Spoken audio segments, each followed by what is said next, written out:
Alright, I just got done watching The Walking Dead Season 11, Episode 14, Warlords. This episode was fantastic, which I'm really glad about because last week, I know a lot of people, sorry if there's any background noise by the way, I know a lot of people really enjoyed last week's episode. I, however, did not. I found some of it to be repetitive. I liked some of the, characters, like interactions with Gabriel and Aaron, of course, but some of it felt repetitive, and I wasn't too big a fan of the way Negan, just kind of his character felt bland or flat or in there for no reason again, just to have him back. And but this one, I loved basically everything about this episode. So my spoiler-free part, I'm just gonna say they really go in some unique directions. Or some creative directions from the books with the whole Commonwealth story arc and expanding on it. A lot of the books just felt like Kirkman was done at that point. He was just doing the bare minimum of the points that he needed to hit with the Commonwealth story arc, not really going too creative with it. And but with this, since they're lacking some of the book characters and going for a bigger scope, more episodes and stuff for the Commonwealth story arc, it's forcing them to get creative, and I really like some of the stuff that they did with this one. And acting is good, and is that really all I can say without spoilers? Yeah, so I'm gonna give it a 9, solid 9, maybe 9.5. Yeah, and then so that's what I got. So we'll get into some of the spoiler stuff now. So I guess we kind of start off with a little complaint. I just find they've done it several times in Walking Dead, but I just find sometimes the hiding in the same building that these people are in and patrolling a little bit silly. They do intertwine sometimes, and they did have like a secret room to hide in. But sometimes it's a little bit silly, like a video game, right? They're like, I can't find him, and they're like right behind him or something. Maybe not quite like that, but it just feels a little bit dumb at times, but or just a little bit unbelievable. Okay, so next we have for the intro scene, I like Maggie whenever she's leading the charge, cutting the buildings and stuff. Was I the only one who got flashbacks to like Rick patrolling the satellite station? Kind of how he does back in the earlier season, like going in like Navy SEAL style, Okay. So we get more of them betraying Daryl like an outsider in the in the Commonwealth whenever he goes. It's kind of silly and childish, but I don't know if people would really act this way. Come on, bro. Goodness. But whenever he's like asking Carol to lunch, or they're gonna meet up at lunch, and he's like, "Hey Dixon, come on, let's go back to work. Like, don't talk to her. She's not one of us." Like, it's very strange. But okay. I love the line with Daryl whenever he is talking to Rosita and he's eating donuts, and she's like, you're giving into a stereotype there, aren't you? Because they're like the police officers. And Daryl delivers the line so like frustrated, and he says, I liked them before. I loved it. I just loved that little fun dialogue to have in there. Because some stories are plagued with just having dialogue that's necessary to the plot, bang, bang, bang, and that's it. It doesn't feel alive like people would talk, but they're doing a good job with this since Angela Kane came back, or took over, as I've said many times. Let's see, I would have liked a more traditional looking police station though. This police station location looks like the same shit that we've seen 1,000 times. Over in The Walking Dead, like just a random factory abandoned location. But okay. Oh yeah, also I skipped, Carol told Daryl, it's a date. Are there going to be fans that speculate? Are Carol and Daryl going to get together by the end of it? No, I don't think any fans are really like that for Daryl anymore. Luckily that shit's died off completely, even though there is a line like this in there that, some years back people would have been like, oh my god, my heart. Anyway, so Daryl has more great sarcasm. He's always had a little bit of element of sarcasm and good sense of humor to his character, like you maybe wouldn't expect with such a strong silent type. I remember back in season 6, I think it was, is what it reminds me of, whenever he's talking to Denise, and Denise is like really awkward with her hands and like nervous around Daryl. and Daryl kind of is mocking her whenever he's talking back to her. That's kind of what this reminds me of, except he was just teasing Denise. He's being a dick to Sebastian, because Sebastian's being so weird in this scene. Like, what do you expect these people to say, you know, by you bragging about yourself like this? Like, it's so awkward. But there are people like this in real life who do this kind of, you know. And whenever Daryl just gives him the thumbs up and, like, yeah, kind of claps for him and walks away. Just such a nice, refreshing, like, behavior for his character. I love that scene. Okay. So let's see. We get the Negan theme in here whenever he meets up with Maggie and Aaron. And I like how they kind of get scared of him like they've seen the boogeyman, you know. Alright. So yeah, he says, put his nice kind of callback line. Negan's always talking about shit in pants. He's like, alright guys, put the shit back in your pants. That feels like kind of like a Negan line, you know, from the books or whatever. If we're gonna pick any of them out of there, that's the one that we got, you know. How I was talking last week, Negan needs to pop more with his character. So there we go. Let's see. So I put a question mark here. Negan in a relationship, because the way he was kind of acting with this black chick. But now I know, after I've seen the whole episode, this was obviously earlier when I wrote this. Yeah, Negan is absolutely, he went from 0 to 100 to 0 to 1,000, man. He's married, and I believe this is in 4 months, 2 months, 4 months. It's been less than 6 months. It's been a few months. Negan is married, and he has a kid on the way. What the fuck? Wow. I know why they did this, but at this point, it's pretty evident that they're going a pretty big different direction with him in the books. And that's, you know, one, because obviously they want to have this character around for the long haul. They're not just kind of putting him off in a way like they did in the books. So you kind of have to have him fully redeemed to be around to that point, and have a reason for these characters to continue to keep him alive. And having a wife and kid is always, you know, good sympathy for having somebody to stay alive. So, you know, that's what it is. Is it within character for Negan to get married and have a kid again? You know, I guess he's just really changed a lot. He always seemed like even if he did still have his wife, he would have been the, you know, pull out and never have a kid type, you know, just not him. He's too much of a kid himself, even though he likes kids. But whatever, we're just, they go big with the legacy characters in this show now too, where they want to have eventually, you know, some years down the line, all these young characters. And so we got a baby Negan now, you know. Okay. And he's in a interracial relationship. Does that matter? It's just him and That's the kill leader. Him and Rick both have some jungle fever going. They're gonna have some mixed kids, you know. Rick's gonna be like, whenever he comes back when Negan, like, what the fuck, you know. Not that that matters, obviously. I'm mixed. I'm just thinking on the fly here, right? Okay, so let's see. And I thought that they were going to go the route where, like, Maggie tells this girl, like, about how Negan used to be, and she's like, oh god, doesn't want anything to do with him. But no, they have a nice, honest relationship, too. She already knows everything about him. Again, this is very fast, but it is the apocalypse, you know, so. Okay, anyway. Don't ask me why. Nice visuals here on the hill side where Sebastian's pointing down at the house. You know, yeah, nice visual. This looks kind of like the field where the tree was in the Rick, you know, all-out war finale. Maybe it is, maybe it's not, I don't know. Yeah, but don't fuck with Daryl's kids. Daryl gets pissed off when Sebastian brings up the kid. And the kids that aren't even, you know, his niece and nephew. But he takes care of him like it's his own. And, yeah, so I like the look whenever Daryl and Rosita, I loved all that conflict, by the way, but I like the look whenever Daryl and Rosita are going down there. Something about these Commonwealth suits just looks so good, because they're white, I guess, just covered in blood. They just look awesome, right? That's something I was going to say about this episode. So much gore in this episode. I think this was one of the goriest episodes, maybe, consistently, that we had, you know, so much throughout. But yeah, so I do like, this is the storyline that I'm talking about, where they have to go to the house, retrieve this money for Sebastian. You know, he's kind of putting a gun to their head in a way, threatening them to do it. And, yeah, so they get it done. And, you know, it's the money matters so much to the Commonwealth. They're going to risk their lives for some money and drugs or whatever. And all this stuff was set up too. You know, Sebastian got his credit card cut off in the last episode, so it feels fluent because of that. and then it's a nice rich house. They got the alarm system, which creates tension for all the walkers to come in, or the zombies to storm the house. Kind of getting ahead of myself. And yeah, super brutal. The girl getting locked in here.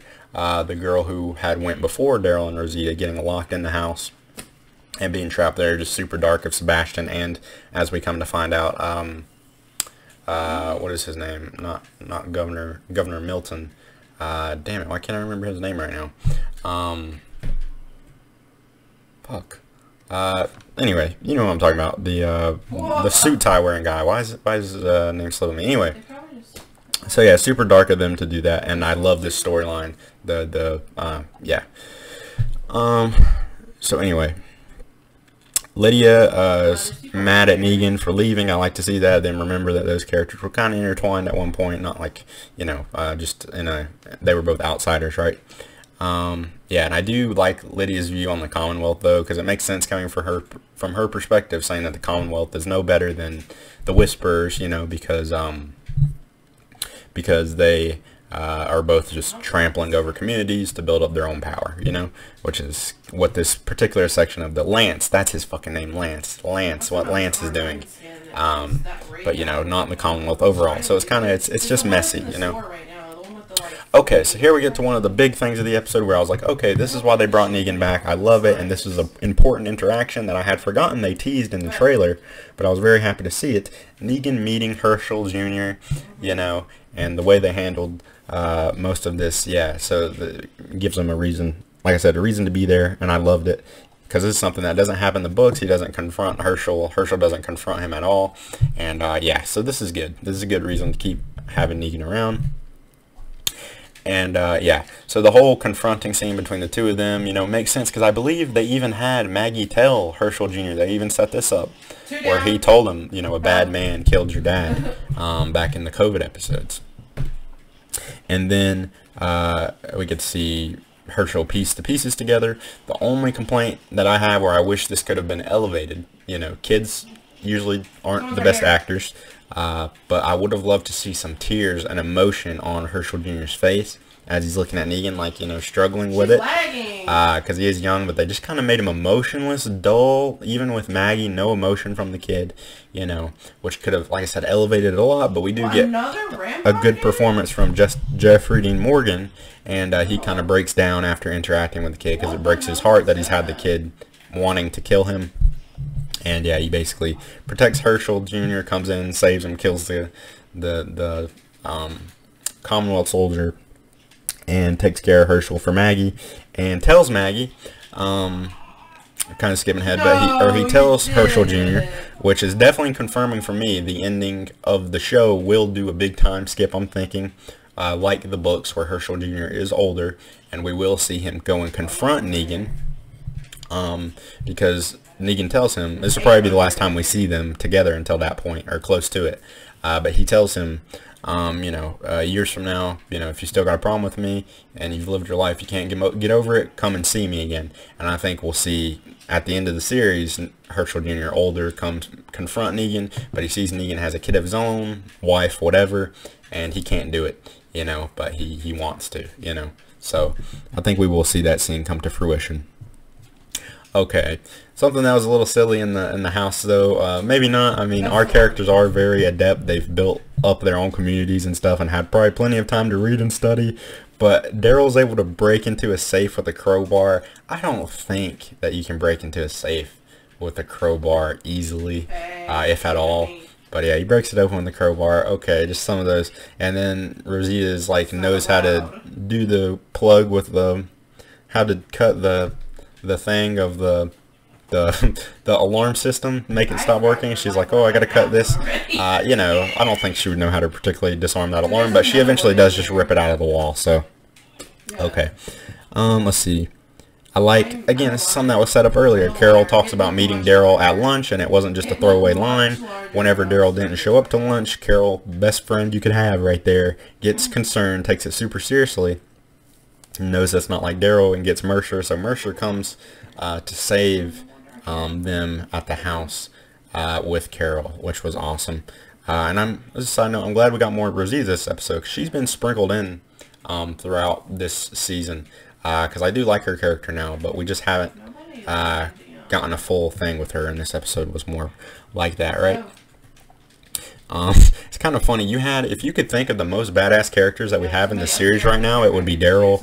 You know, it would be all the characters pretty much that were in the room with this lady. I forget what her name is at the end of the episode, who gets, you know, I like how she gets hooked on the zombie and, you know, creates tension there, which realistically seems like something that could happen. She just got hooked and she starts freaking out. And but all these badass characters in this room, you know, couldn't save her life.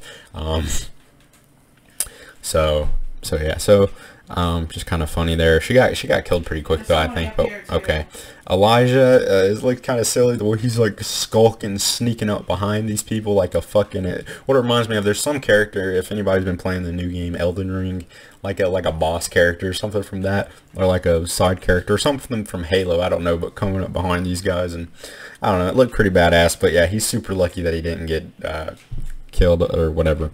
I know, me too. So let's see. But anyway, so I loved that. I can't even remember the guy from Ozarks, the guy who's been the main villain for this little section of the Commonwealth soldiers. I absolutely loved that. I was watching and I was thinking, please shoot him in the chest so he falls back like the people that he killed. What did they do? They shot him in the chest so he fell back like the people he killed. I love that, because the bulletproof, you know, vest. It would have been such a missed opportunity to blow him in the head, and then he fell. Yeah, so that was great, A+. And then whenever he falls, even better, I didn't even think of this, he got eaten by the zombies the people he had killed. Love that shit. That was awesome. Yeah, that was great. Let's see. Carol has a conversation with Lance at the end. Seems like she's doing her usual Carol stuff. Keeping her friends close, but her enemies closer with Lance. And I do love the subtleties from like Daryl, Rosita, Carol, whenever they're not agreeing with the Commonwealth. And we know that just through, well, because we know these characters, but also just little subtleties in their acting, right? And the way that they're not outright saying, listen, I don't agree with you right now, but you can just tell from their emotion.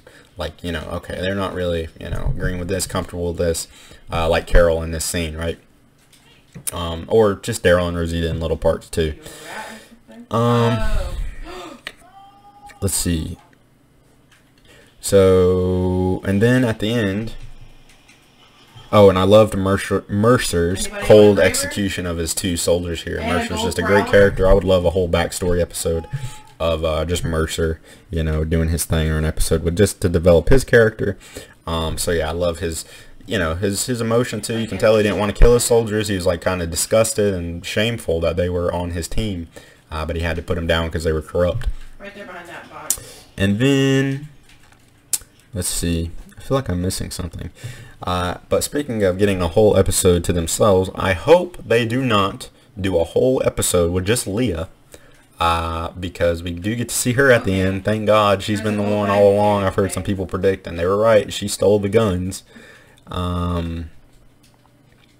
Yeah, so we got Leah back into the story, and it's going to intertwine with Daryl because she's going after the Commonwealth, I guess.